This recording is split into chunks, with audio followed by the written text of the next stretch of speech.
जम्मू कश्मीर में लिथियम के रिजर्व्स मिलने के बाद अब उड़ीसा में पाया गया है नया जैकपॉट गोल्ड का। 3 डिस्ट्रिक्ट में गोल्ड पाए गए हैं।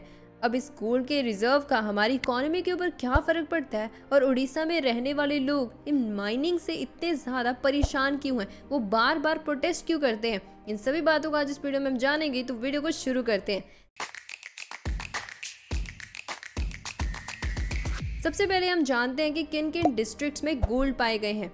पहला है दियोगढ़, क्योंझर एंड मयूरभंज। ऐसा नहीं है कि पहले गवर्नमेंट को इसके बारे में पता नहीं था। जूलॉजिकल सर्वे ऑफ इंडिया ने 1970s और 80s में इन एरिया का सर्वे किया था और उनको पता चला था कि यहाँ पर गोल्ड मिलने की ट्रेसेस हैं। जैसे कि आपको 2 रिपोर्ट्स दिख रही हैं सामने स्क्रीन पर, ये भी शो करती हैं कि पहले से ही गवर्नमेंट को इसके बारे में पता था। अब सवाल ये उठता है कि जब पहले से गवर्नमेंट को इसके बारे में पता था, फिर इसके ऊपर रिसर्च क्यों नहीं हुई। अब ये तो गवर्नमेंट ही जाने, क्योंकि पब्लिकली कोई भी रिपोर्ट पब्लिश नहीं की गई है।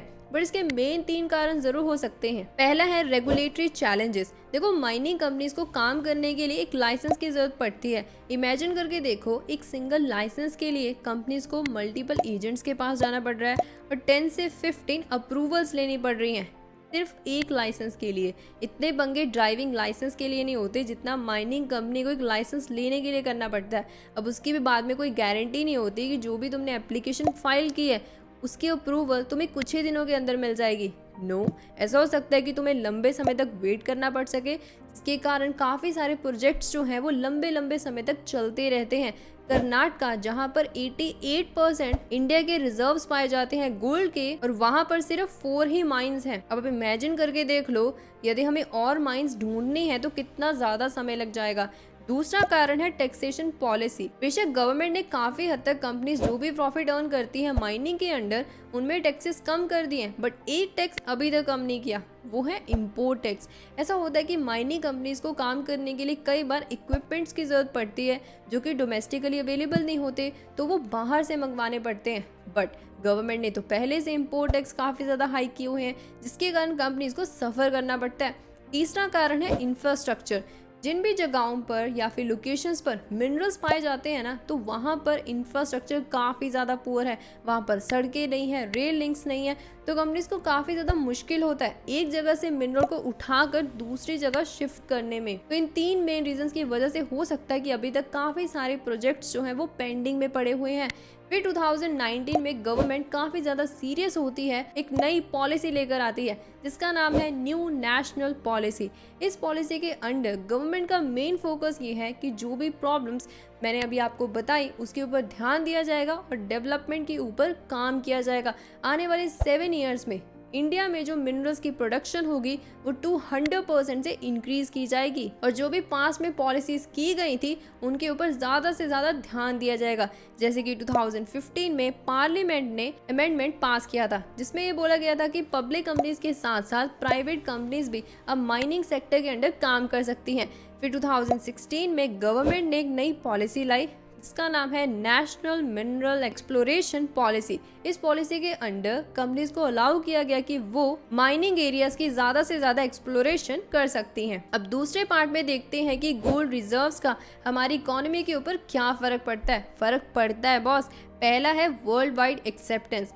अब इमेजिन करो कि आपने इंडिया में गोल्ड खरीदा, अब आप उसको यूएस में जाके बेच रहे हो, आपको उससे पैसे मिल सकते हैं, बट वहीं पर अब ये सोचो कि आपके पास है इंडियन रुपीस। क्या इंडियन रुपीस को आप यूएस में यूज कर पाओगे? नहीं। आपको क्या चाहिए? डॉलर। इसी की वजह से गोल्ड एक ऐसा एसेट है जो कि वर्ल्ड वाइड एक्सेप्टेड है। दैट्स वाई आरबीआई हो चाहे दूसरी कंट्रीज की गवर्नमेंट हो, वो ज्यादा से ज्यादा गोल्ड रिजर्व्स को इकट्ठा करती हैं। जैसे कि बिजनेस स्टैंडर्ड ने रिपोर्ट की है कि आरबीआई के पास जो गोल्ड रिजर्व है पिछले 2 ईयर्स में वो 100 टन के क्रॉस मार्क को क्रॉस किए हैं। टॉप 10 कंट्रीज में हमारे देश का नाम जो है वो 9th पोजीशन पर आ चुका है, जिनमें सबसे ज्यादा गोल्ड के रिजर्व्स हैं। दूसरा कारण है गोल्ड एज इंश्योरेंस।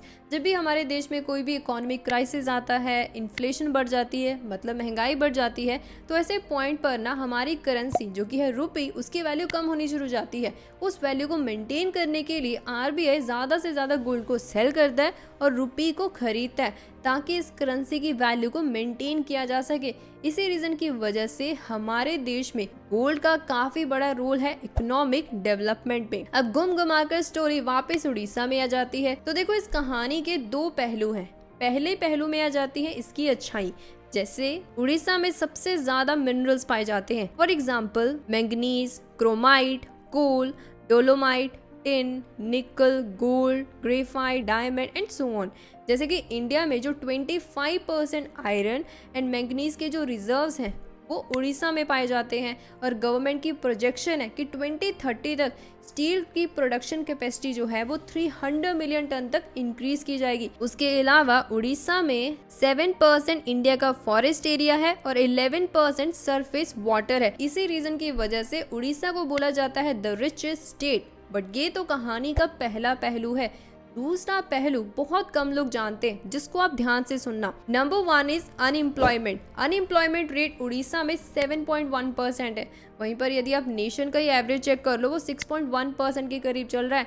इसका रीज़न ये है कि जो भी वहाँ पर पढ़े लिखे लोग हैं उनको माइनिंग कंपनीज में जॉब ही नहीं मिल रही। उनका कहना है कि कंपनीज उनको अलग अलग रीजंस की वजह से निकाल देती हैं। कुछ बोलते हैं कि तुम्हारे पास स्किल नहीं है, कुछ बोलते हैं कि तुम सेमी स्किल्ड वर्कफोर्स हो। इसी रीजन की वजह से लेस देन 11% लोग माइनिंग कंपनीज में उड़ीसा के काम कर रहे हैं। अब अनएम्प्लॉयमेंट के साथ साथ माइनिंग की वजह से एग्रीकल्चर लैंड की भी कमी आ रही है। कुछ साल पहले जब उड़ीसा की वुमेन खुद ही हर एक वेजिटेबल्स को उन एरियाज में उगाती थी जिसमें वो ऑलमोस्ट एक फील्ड से 20 बैग्स तक की प्रोडक्शन कर लेती थी। बट जैसे जैसे माइनिंग एक्टिविटीज की जा रही है वहां पर एग्रीकल्चर लैंड की कमी आ रही है। अब उसी फील्ड पर 20 टन की बजाय 10 बैग्स तक की प्रोडक्शन की जाती है। अब यहाँ पर ही अंदाजा लगा लो कि उन लोगों के पास कितने ज़्यादा न्यूट्रिएंट्स, कैलोरीज वो इनटेक करते होंगे। इसी रीज़न की वजह से उड़ीसा का जो हेल्थ इंडेक्स में स्कोर है वो 14th पोजीशन पर आ चुका है। इसका मतलब ये है कि लोगों को जो भी भोजन मिलता है वो इतना ज्यादा हेल्दी नहीं होता। आपको याद हो 2021 में जब वर्ल्ड इंडिजिनस पीपल डे बनाया जा रहा था, उस टाइम पर उड़ीसा के लोगों ने प्रोटेस्ट किया था क्योंकि गवर्नमेंट ने टेंडर पास किया था 11 माइंस का दूसरी कंपनीज को। इसका मतलब ये है कि कंपनीज को अलाउ किया गया था कि वो इन एरियाज को एक्सप्लोर कर सकते हैं, जिसमें से 7 माइन के लिए 4000 एकड़ एरिया दिया गया था जो कि फॉरेस्ट एरिया था।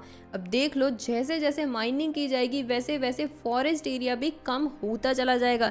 जैसे कि आप यहाँ पर चेक करो, केंदुजहर में, मतलब केंदुजहर एक फॉरेस्ट एरिया है, वहाँ पर आयरन के जो रिजर्व्स हैं वो कम होते चले जा रहे हैं क्योंकि 9 million trees already chop out कर दिए गए हैं।